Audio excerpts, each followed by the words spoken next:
Hi, ich bin's, euer Chris, und wir sind jetzt hier live, oder auch nicht ganz live, ihr werdet das in der Aufzeichnung sehen. Auf jeden Fall sind wir bei der Saga-Weltmeisterschaft in Deutschland, in Münster, von Stronghold Terrain ausgerichtet. Und wir sind eingeladen, um hier eine Berichterstattung zu machen und haben auch richtig Bock. Der Benny ist hinter der Kamera, den seht ihr in diversen anderen Videos nochmal oder nachher nochmal. Und kommen wir einfach mal und schauen uns die Halle an. Also, was natürlich nicht fehlen darf, gehen wir später noch näher drauf ein, ist der kleine Verkaufsstand von Stronghold Terrain. Schöne Neuheiten, Minis. Aber das Wichtigste ist, hier ist das größte Schlachtfeld. Hier haben wir schon viele Tische aufgebaut. Wie man sieht, haben wir hier auch Schnee, Wüste und Wald. Die 3 bekannten Schlachtfelder. Da geht es auch noch mal rein. Da ist der Mirko gerade und erklärt die Goodie-Bags. Die können wir uns später auch noch mal angucken. Kriegt nämlich jeder Teilnehmer tatsächlich ein Geschenk dafür, dass er daran teilnimmt. Da wird versorgt, gucken wir uns auch an. An der Theke, was es dort nachher mal zu futtern gibt, machen wir natürlich hier dann einen Contest, ob gut oder nicht gut. Oben sind auch noch 2 Räume, die schauen wir uns gleich auch noch mal an und auf geht's.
Good morning to all the Saga players from not around the world, but nearly. It was very good that you all showed up. I think we have 16 teams from 11 different nations. That's unbelievable good. Thank you for that, really. Okay, then we can start, I think. Before we show you the pairings, I wish everybody good luck. Be fair. Have a nice day, have a great event, have a great weekend. So, die Paarungen sind bekannt gegeben worden. Die Spieler finden sich jetzt bei den Tischen ein. Die haben jetzt 20 Minuten Zeit, das Szenario vorzubereiten. Das heißt, Gelände aussuchen, aufbauen und so weiter und so fort. Kurz noch was besprechen, vielleicht die Armeen gegenseitig nochmal erklären, was man mitgenommen hat. Es gibt auch Listen dazu. Und dann geht's. Viertelstunde haben wir noch zum Aufbauen und dann geht's auch tatsächlich los. Und dann werden die Würfel geschmissen.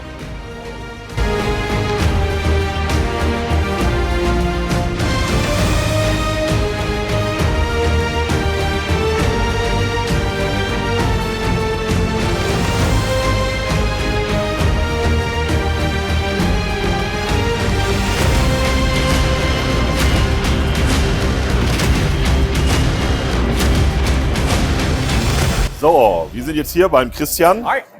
Und der Christian hat das Glück, hier die Orga zu schmeißen. Wie so oft. Ja, nicht so oft. Also meistens darf ich ja noch spielen, aber diesmal verzichtet. Ja, wenn der Mirko spielt, dann muss immer einer arbeiten. Hilft ja nichts. Dann zeig uns mal deinen Arbeitsplatz. Ja. Was hast du denn hier alles schön vorbereitet? Willkommen in meinem Chaos. Einmal hier haben wir die Paarung aktuell laufen. Wir haben die Teams quasi eingeteilt, beführt sich alles selbst. Sprich, wenn ich dann nachher in die Runden reingehe und die Paarungen mache, werden automatisch die Namen zugeordnet. Das heißt, ich weiß, wer gegen wen spielt. Ah, schön. Übertrage dann nachher hier die Teampunkte. Sprich, 5 Punkte für den Sieg, 3 für Unentschieden, 1 für Niederlage. Dann die Victory Points der einzelnen Szenarien, sodass wir nachher auch den besten Spieler führen können. So ist das Ja, okay. Ne? Und dann kommt am Ende ein Summenzug raus. Wir haben das Ergebnis, können Sie die Wand schmeißen, machen dann klassisch über GÖP die Paarungen, schmeißen nachher an die Wand. Und dann geht es wieder los, Turnierzettel ausdrucken, sprich die Reference-Sheets, wo Sie Ihre Ergebnisse eintragen müssen. Die kriegen immer die Team-Captains, weil wir sind ja faul. Ne? Ich will nur mit 16 Leuten reden und nicht mit 64. Ja, gut. Kann ich schon verstehen. Wie lange hast du denn gebraucht zum Aufbauen? Ihr wart ja gestern schon da, Tische wieder aufgebaut und alles, ne? Wir sind gestern um 17:30 Uhr reingegangen, um 18 Uhr hatten wir alles noch drin und dann sind wir um 10:30 sind wir raus und stand alles. Boah. Das ging aber. Wir hatten noch 2 Helfer hier, dann ging es relativ fix. Tische ist halt immer gerödelt, weißt du selber. Ne? Ja. Tische hinstellen, alles ausrichten, Gelände raussuchen. Wir haben ja hier Geländepools gemacht. Jedes Team hat ja einen festen Pool gekriegt, welche Geländetypen sie haben. Und beide Teams müssen mit ihrem Pool gucken, dass sie 4 Platten bestücken. Ne? Das heißt, da hast du auch ein bisschen Indoor-Spiel drin. Das heißt, du musst gucken, wer braucht jetzt gerade meinetwegen einen felsigen Boden für das Szenario, wo ist es passend. Der fehlt an anderer Stelle gegebenenfalls wieder. Ja, okay, das ist natürlich schon aufwendig. Dann können wir uns einmal kurz anschauen. Der Benny verfolgt uns einfach. Blub, blub, blub, blub. Haben wir vorhin schon in dem Short gesehen. Da oben läuft auch der Timer ab für die aktuelle Runde. Hier sehen wir natürlich die Pokale. Der ist schon reserviert für mich. Der Als, Stefan passt aber auf. Schönster Berichterstattung, was weiß ich. Haben wir den Rest? Ihr dürft euch gerne selbst vorstellen, weil ich bin faul. Der Stefan und der Jens, die den Mirko auch tatkräftig unterstützen und gucken, dass der Christian keine Scheiße baut. Ja, 4 Augen und so, ne? Hilft nichts. Ja, super. Ja, danke euch, dass ihr das auf jeden Fall macht und wir sehen uns weiter beim Turnier. Ja, gerne.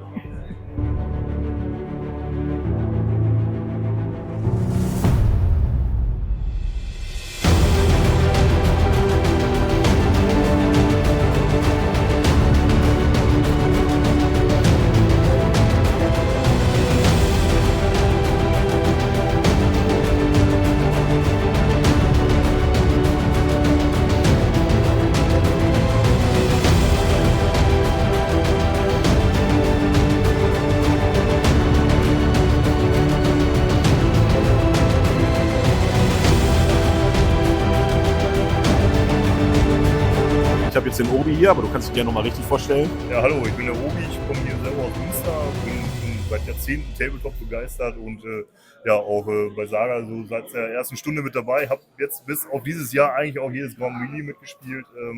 Man ja, kennt dich, und, man kennt dich in der Szene, ja. Ich glaube schon, genau. Und du hast ja. auch nichts mit einem Baumarkt oder so zu tun. Nee, mit dem habe ich nichts zu tun. Halt. Genau, nee. Ja, was machst du denn gerade hier? Da Also du ja heute- nicht spielst. Genau, heute, also ne, der Mirko hat mich gefragt, ob ich ihn hier mit unterstützen kann halt und ich habe halt mit dafür gesorgt, dass wir halt irgendwie so eine schöne Location hier haben und ich bin fürs Catering heute mit hier dabei. Also halt. das Beste, schön an der Genau, Quelle, was ja. trinken, was Lecker essen. was zu essen, was trinken, Kaffee. Genau, Kaffeeflat habe ich auch schon gebucht, direkt wichtigste. Ja. Habe auch tatsächlich dafür eine schöne Tasse erworben mit dem Logo. Die Keep'nCon, erzähl Genau. mal. Ja, die Keep'nCon ist meine Veranstaltung, die habe ich 2017 ins Leben gerufen halt, weil hier so in Münsterland und Umgebung halt sonst irgendwie nichts los war halt und habe das dann einfach ganz klein Da hier macht man's gestellt. selber. Genau, habe das ganz klein hierher gedacht, warum nicht? Wenn man es nicht macht, macht es keiner oder ne? Das Aber stimmt, ja, das stimmt. einfach mal machen und es hat funktioniert. Jetzt bin ich mittlerweile ja, seit 2017 dabei. Corona-bedingt ist ein paar Mal ausgefallen. Ja. Und ja, das ist immer der letzte Sonntag im Januar, also jetzt dann 2024 am 28.01. Geht um 10 Uhr hier los im Lavi hier in Liebenbeck. Ja, es kostet nur, also es kostet keinen Eintritt halt. Wird einen Bring-and-Buy-Flohmarkt geben. Und ja, wer kommen will, kommt gerne vorbei. Ja, Spielt super. und Machen wir probiert auf was jeden aus. Fall. Also, ne? Ne? Gute Werbung, viel Tabletop, viel Hobby machen. Dort sehen wir Hobby. Ja. Und ja, hoffentlich sehen wir dich auch mal wieder an dem Tisch. Bestimmt, auf jeden Fall. Ja. Danke dir. Ja. Ich habe den Marc hier eingefangen. Der zeigt uns jetzt mal ein ganz anderes Spiel. Nicht nur Saga wird heute hier gespielt, sondern auch Muskets und Tomahawks. Und bei dem Spiel handelt es sich um ein System, was im Siebenjährigen Krieg oder im amerikanischen Unabhängigkeitskrieg angesiedelt ist. Feuerwaffen. Genau, Schwarzpulver-Ära. Und in dem Fall ist es so, dass wir ein kleines Event hochgezogen haben, eine Mini-Kampagne, bei der es schön. um die Schlacht von Saratoga geht im Jahre 1777. Und ich habe bei der Recherche festgestellt, dass es um Saratoga herum bei den anwohnenden US-Amerikanern oder zu dem Zeitpunkt noch Kolonialsiedlern Ja. üblich war, sich unliebsamer Nachbarn zu entledigen. Ah, okay. Und das haben wir als Aufhänger genommen, um ein bisschen Briten gegen Amerikaner zu schicken. Und bisher sind wir im ersten Spiel. Und wenn das hier alles richtig gut läuft, sind wir dann gleich auf dem Weg zum Anwesen, was Ja. danach hoffentlich aus Sicht der Briten in Flammen aufgeht oder hoffentlich aus Sicht der Siedler unangetastet bleiben wird. Aber es werden ja weiterhin Würfel geschmissen und es ist ähnlich wie Saga. Kennst du Saga? Ja, ich vielleicht kenne sogar? Saga. Es ist ein bisschen anders. Es wird mit einem 10-seitigen Würfelsystem Ah, okay. gespielt und es basiert sehr, sehr viel auf Reaktionstests. Also bei dem Spiel geht es nicht darum, Einheiten auszuschalten, sondern zum Teil reicht es schon, wenn du die Einheit beschießt und die dann vielleicht Muffensausen kriegt, weil sie ja zu viel Blei abbekommen Abhaut. hat. Ah, okay. Genau, das ist alles. Es wirkt ein bisschen simulatorischer als Saga. Und es hat einen sehr asymmetrischen Spielansatz, weil man über Karten aktiviert. Das heißt, du kannst relativ wenig im Voraus planen. Du hast keinen klaren okay, Spielzug, okay. sondern wir haben Karten auf der Hand, Aktivierungskarten, bei denen ich verschiedene Truppentypen aktivieren kann. Und wir spielen immer abwechselnd. Das kann aber auch passieren, dass du meine Karten auf der Hand hast und ich deine.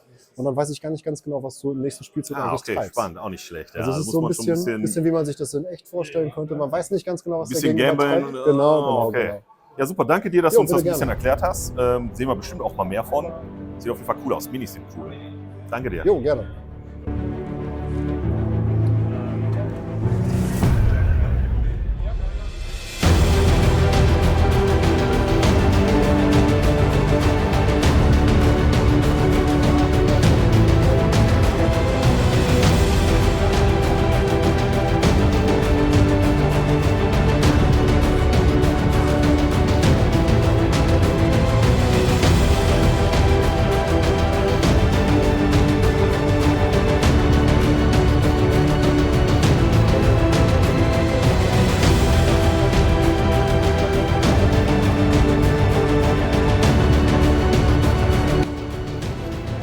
Ich habe den Tim hier, bisschen Pause, bist schon durch, relaxed, man War gut. sieht's. War cool.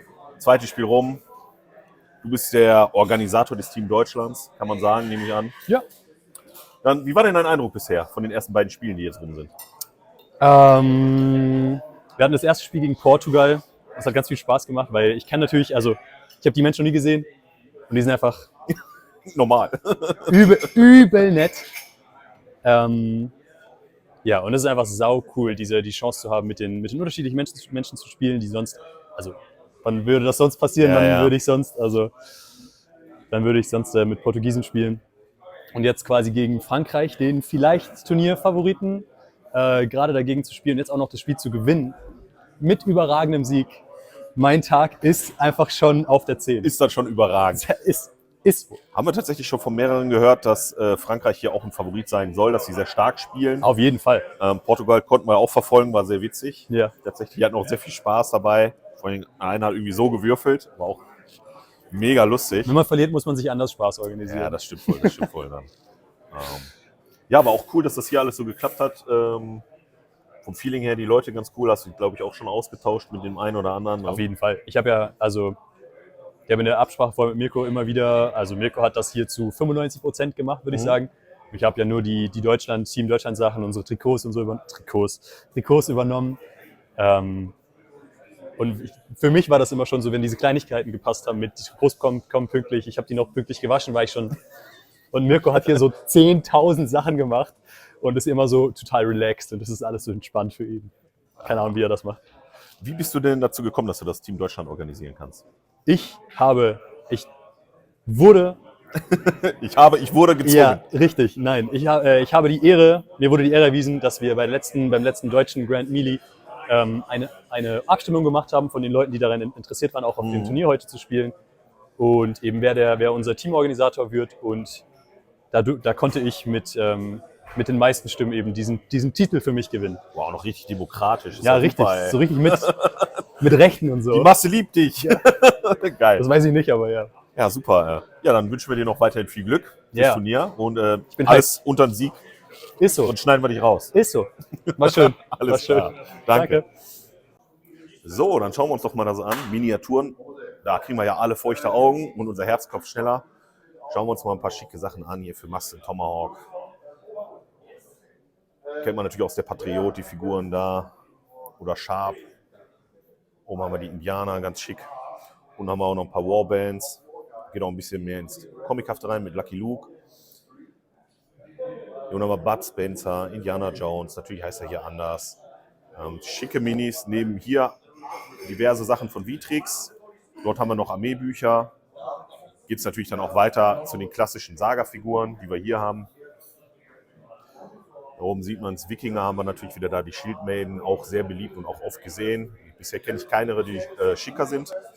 Dann haben wir hier die neue Mini, die auch hier vorgestellt worden ist.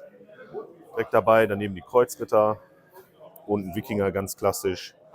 Auf der rechten Seite haben wir ein paar Event-Miniaturen. Auch alle sehr schön detailliert. Tatsächlich haben wir hier sehr, sehr schick die Rundenmarker oder Ermüdungsmarker, ein paar Wikinger. Alles sehr, sehr schicke Miniaturen. Wer Saga spielt, kennt die auch. Dann gehen wir einmal hier rüber. Okay. Kurz. Ich gehe mal weiter. Alles gut. Dann haben wir hier von Reconquer Design. Sehr, sehr schicke Miniaturen, finde ich. Mit am besten tatsächlich auch. Unten haben wir die Ritter. Und da haben wir wieder ein bisschen Nobody but Spencer Figuren. Lucky Luke, diesmal auch beritten. Schick, schick, schick. Auch für den Westen sind wir super ausgerüstet. Hier der Mirko alles mitgebracht. Bücher dabei. Also wer shoppen will, der kann auch shoppen. Und ja, schauen wir uns gleich oben mal um. Einmal wird jetzt noch Gelände aufgebaut. Das dritte Spiel wird vorbereitet von den Spielern. Jeder hat sich zu dem Tisch, wo er gleich spielen wird, begeben. Haben jetzt nochmal 10 Minuten Teambesprechung, 20 Minuten, um aufzubauen. Und dann war es das auch für heute. Die Leute sind auch dementsprechend schon erschöpft, aber einmal müssen sie noch.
So, für heute ist erstmal Schluss.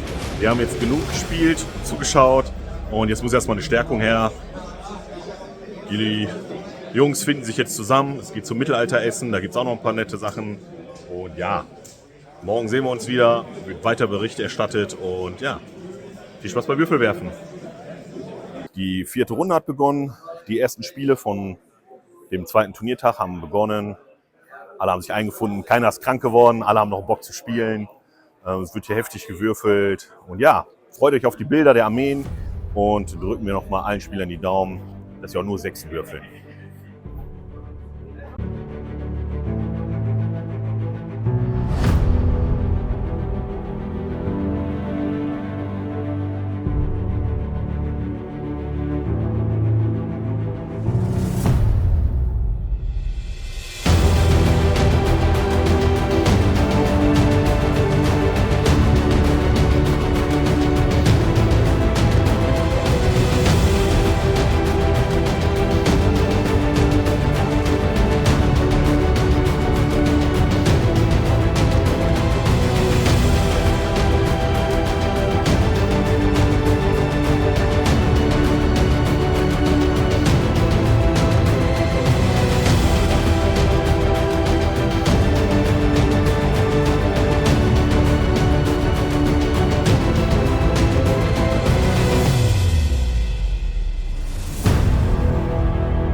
So, what is your overall impression of the tournament this year? The venue is very good, plenty of space.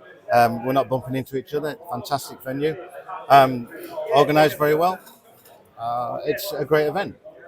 No negatives. No negatives. No negatives. Okay. So how do your games work out this year? Well, so far played 4 games, won 3, lost 1.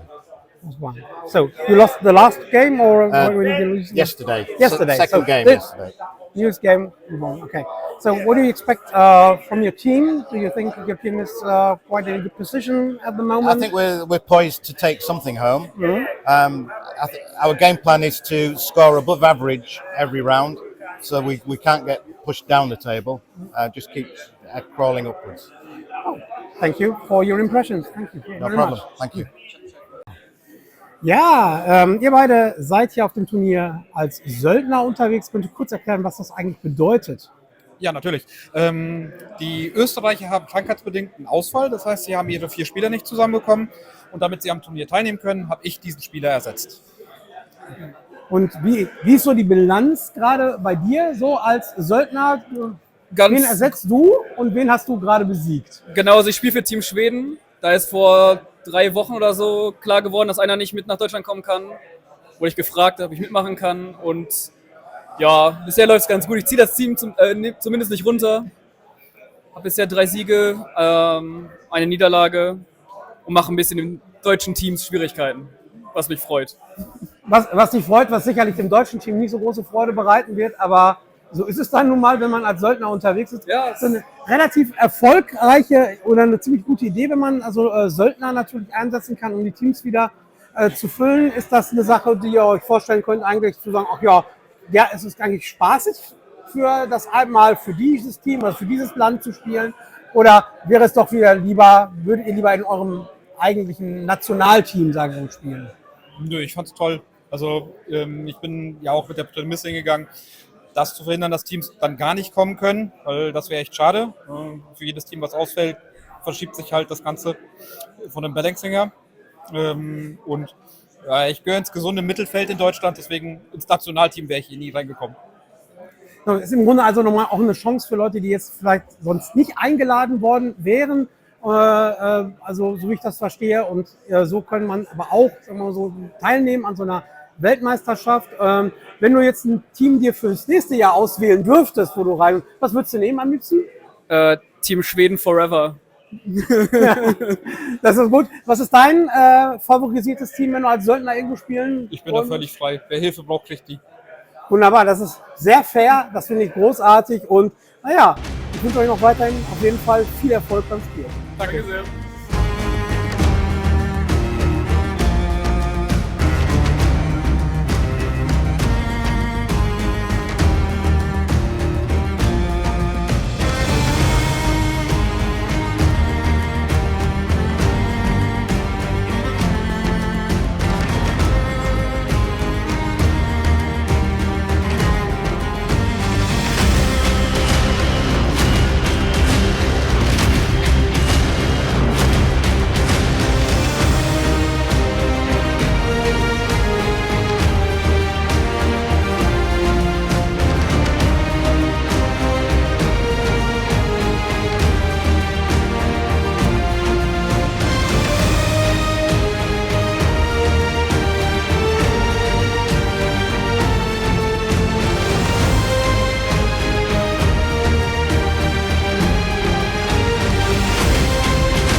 You are Aurelian.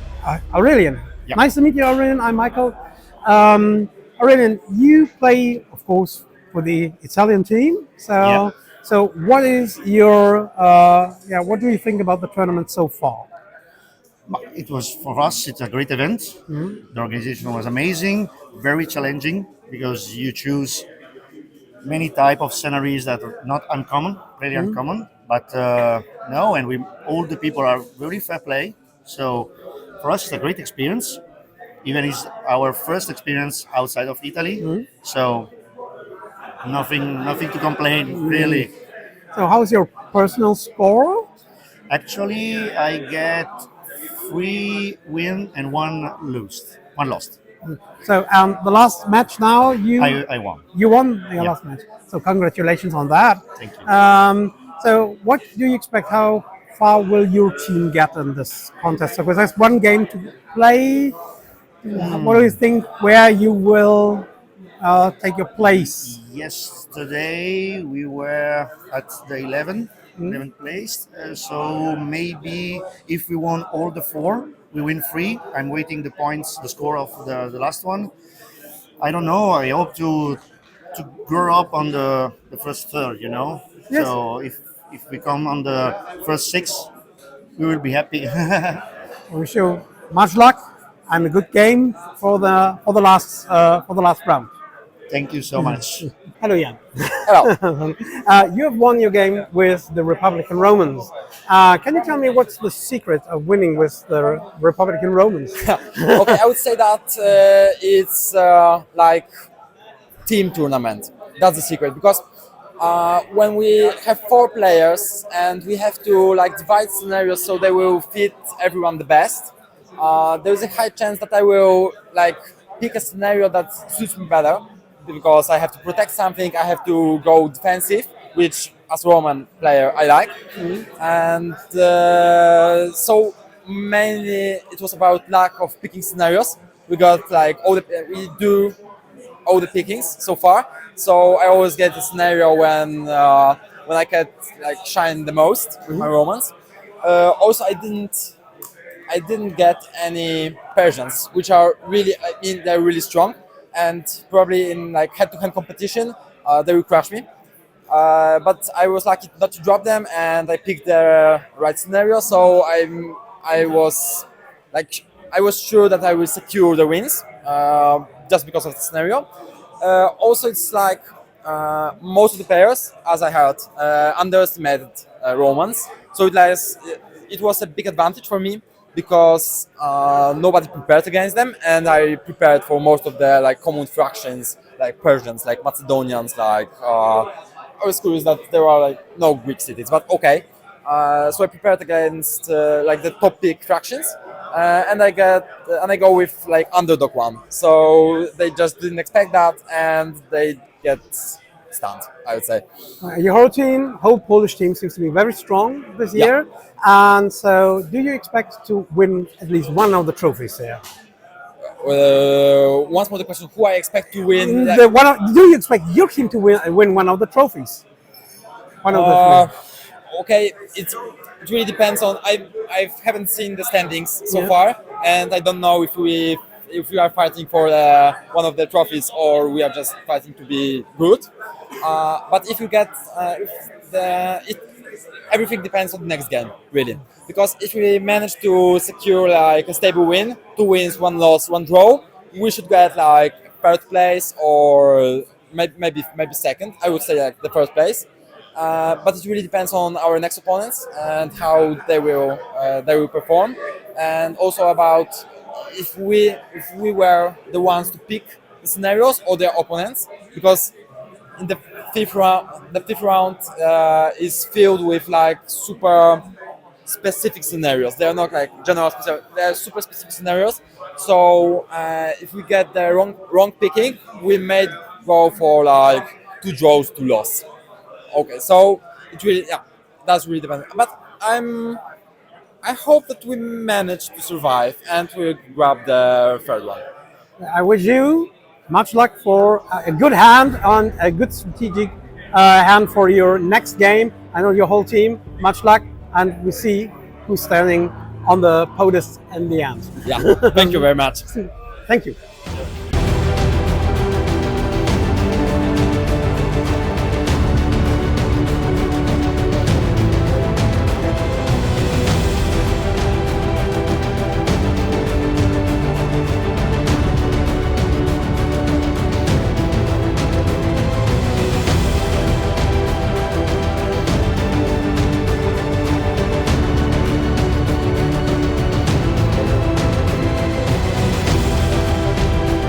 Ja, jetzt bin ich hier mit dem Mirko. Jetzt ist das Turnier eigentlich schon gelaufen. Ein paar Partien sind noch dran, aber der Mirko ist durch mit seinem Team.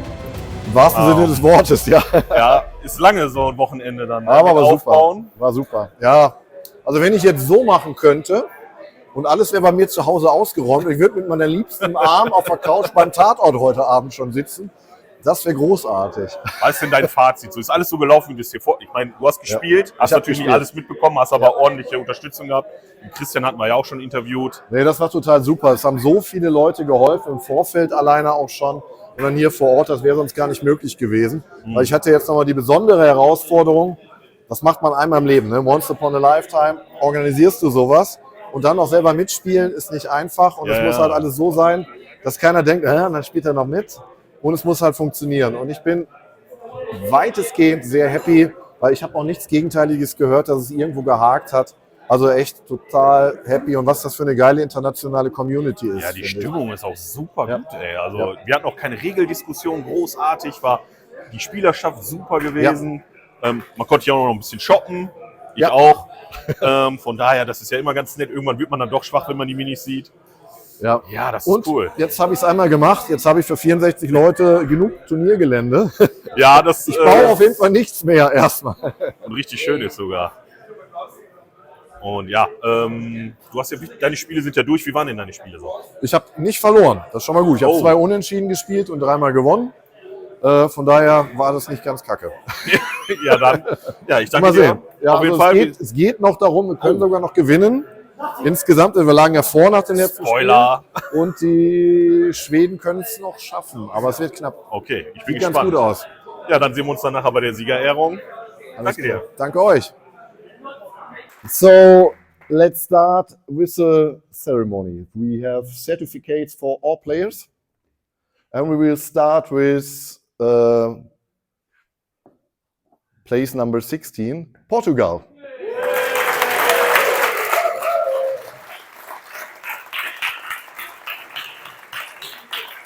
These are for your full name. Okay. You want to have a picture? Yes, you will. Mal die nächste schon mal was sehen.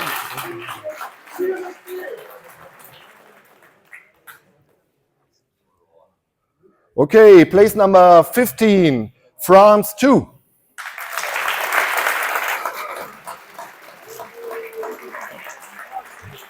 Super. Okay. And a picture? A picture. You're so pretty, you need a picture.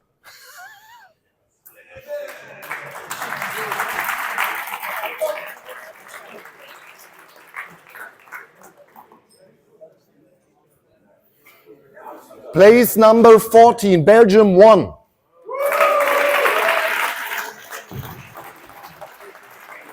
Thank you. Congratulations.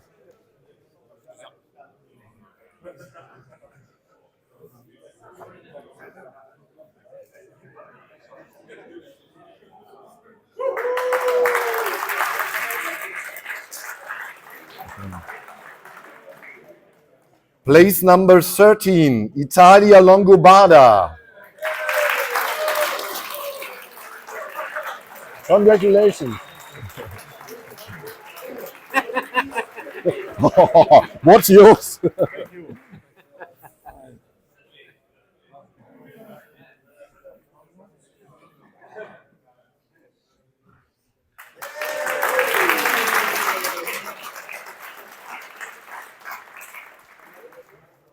Place number 12, Belgium 2.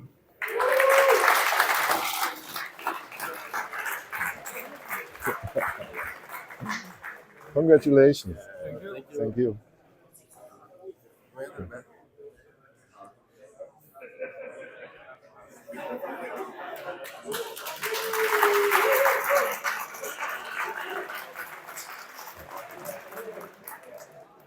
Okay, nearly in the top 10.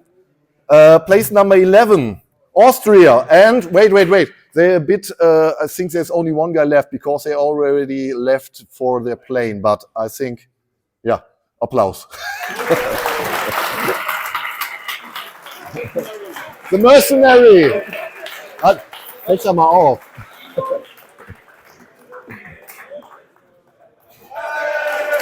Austria!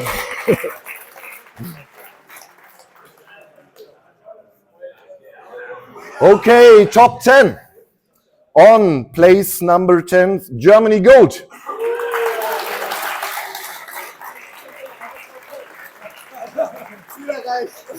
Glückwunsch. Bitte schön. Okay.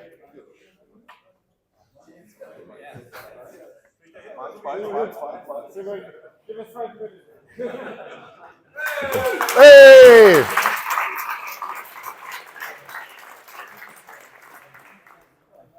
Place number 9, France 1.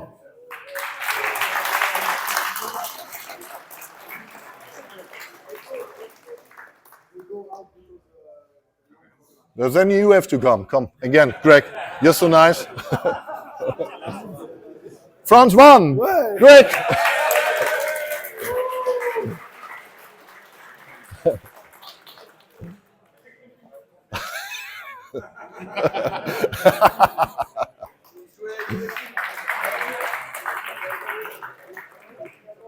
Then place number 8, Italia Zabanda or Sabada.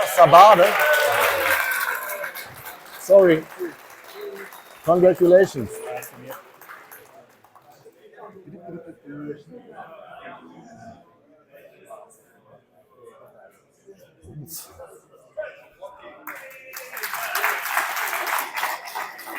Okay.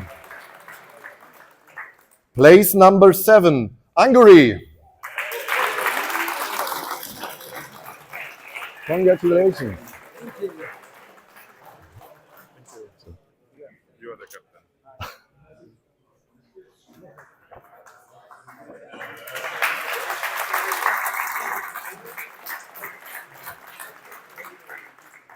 Okay, getting closer to top 3. On place number 6, England.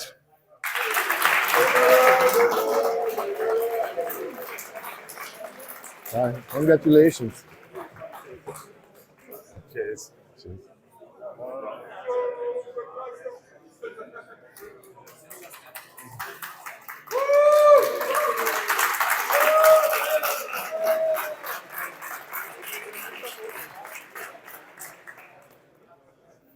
Place number 5, Poland White.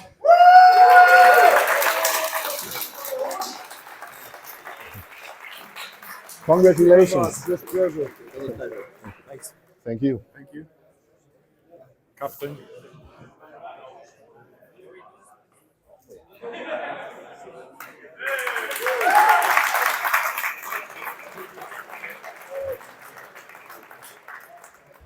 Okay. The unlucky place number 4 goes to Poland Red.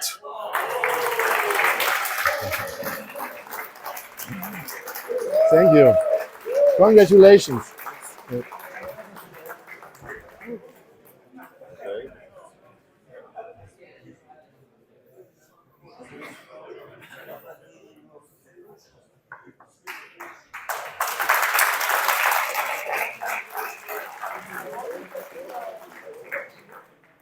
Okay, top 3. On place number 3, Sweden.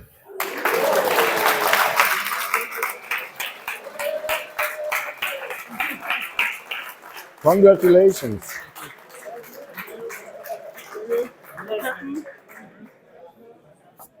And your certificates.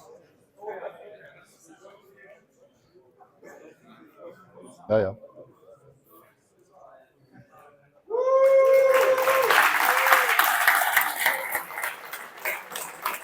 Wait.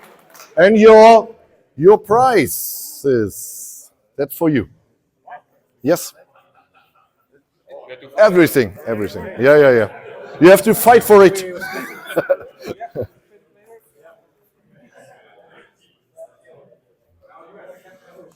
Okay. On place number 2, Germany Black. Aber das andere musst du jetzt ansagen. Okay. Wer ist denn? Dem muss ich das geben hier. Na gut, komm. pass auf. Die Urkunden.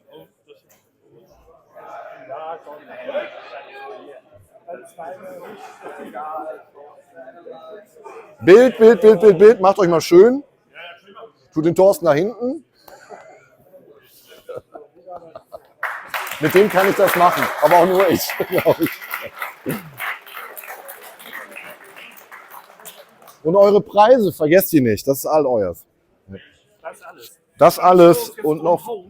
Ja, nehmt erstmal alles weg, bitte. Ja, die Spielmatte auch.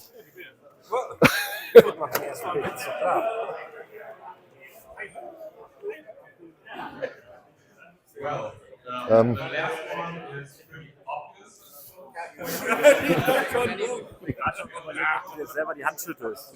Nein. Okay.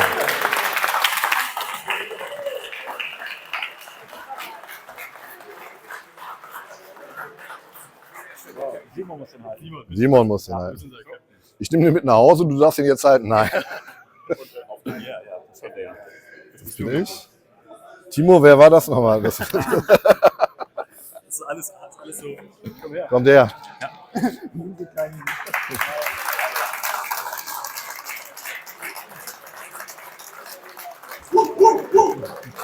Okay. Gib mal nochmal das Mikro her. So, one very important thing. It's a short tradition, but it's a tradition. We won the World Cup, but we organized this one. The right to organize the next one goes to Sweden.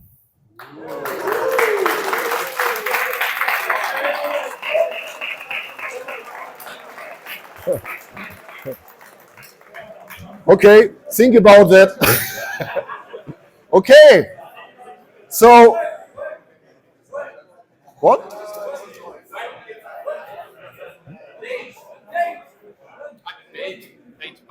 I don't know. I'm not longer in charge to ask Sweden when they organize it, if they want to. You have the right, just the right. You don't have to do it. Okay. Yeah. Okay. Then I think we are at an end. So have a safe trip home. Hopefully see you on the next championships somewhere, perhaps in Sweden. Okay, that's it. Thank you very much.